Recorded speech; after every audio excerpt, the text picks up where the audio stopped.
Você deve estar se pensando, quais dicas eu posso aplicá-las amanhã no meu escritório para começar o meu planejamento estratégico? Aqui vão 10 dicas. A primeira delas é conhecimento de mercado. Quem são seus concorrentes? Quem são seus fornecedores? Quais são os seus custos diretos e indiretos? E quem é o seu cliente em potencial? Não necessariamente o seu cliente de ontem será o cliente de amanhã.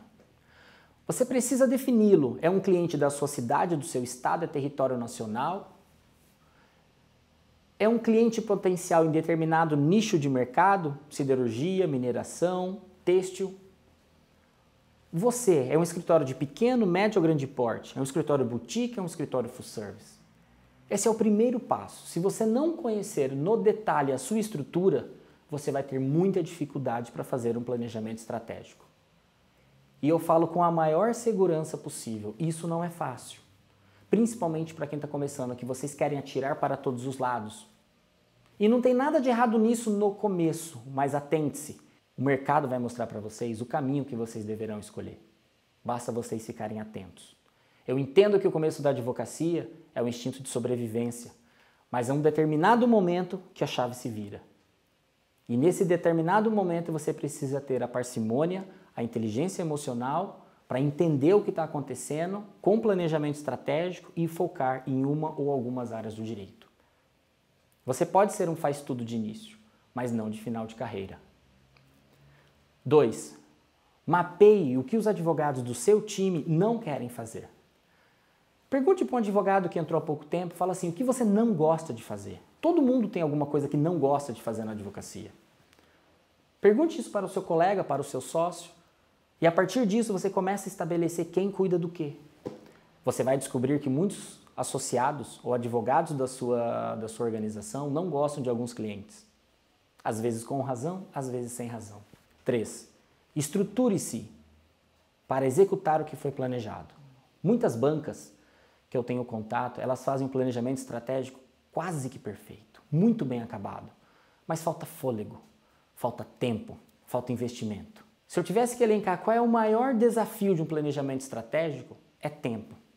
Porque eu sei que você tem que cuidar dos seus filhos, você tem que cuidar dessa estrutura que é um escritório, você tem que cuidar da tua mãe, você tem que pagar contas, você tem que gerenciar pessoas, você tem prazos para amanhã, você tem clientes te ligando que você não consegue atender, você tem videoconferências. Eu sei que você não tem tempo, mas você precisa monitorar. Se você não monitora o seu planejamento estratégico, talvez você está perdendo algo muito valioso, que pode aumentar a sua lucratividade em médio e longo prazo.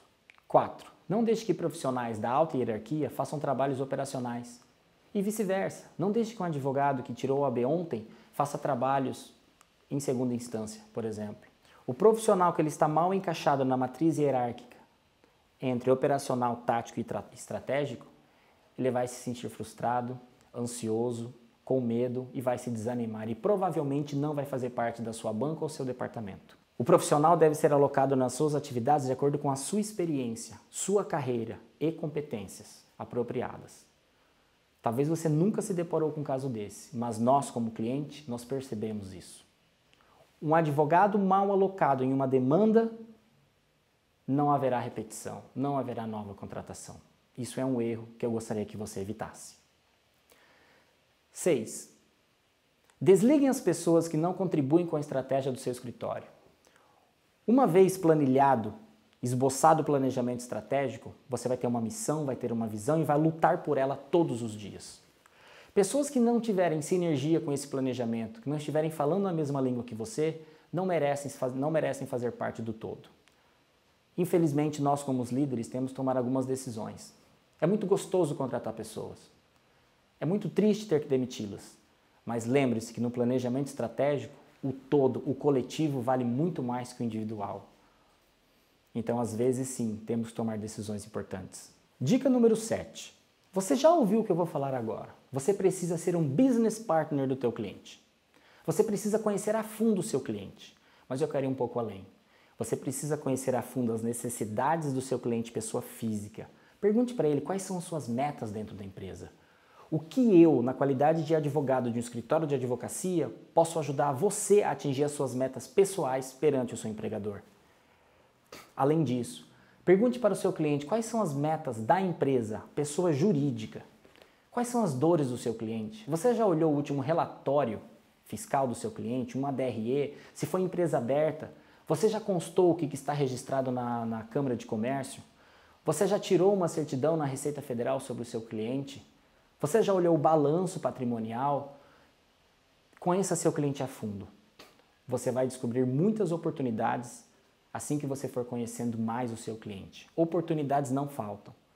O que eu vejo todos os dias são advogados mais acomodados numa zona de conforto, onde o cliente é gigante, pede uma demanda para ele e o escritório nunca sai dessa demanda, nunca abre as oportunidades, ele não procura oportunidades. As oportunidades estão aí, talvez você que não esteja enxergando. 8. Tenha um preço justo para a sua prestação de serviço oferecida. Não tem problema ter uma prestação de serviço abaixo da média, desde que respeitada a tabela de preços da OAB.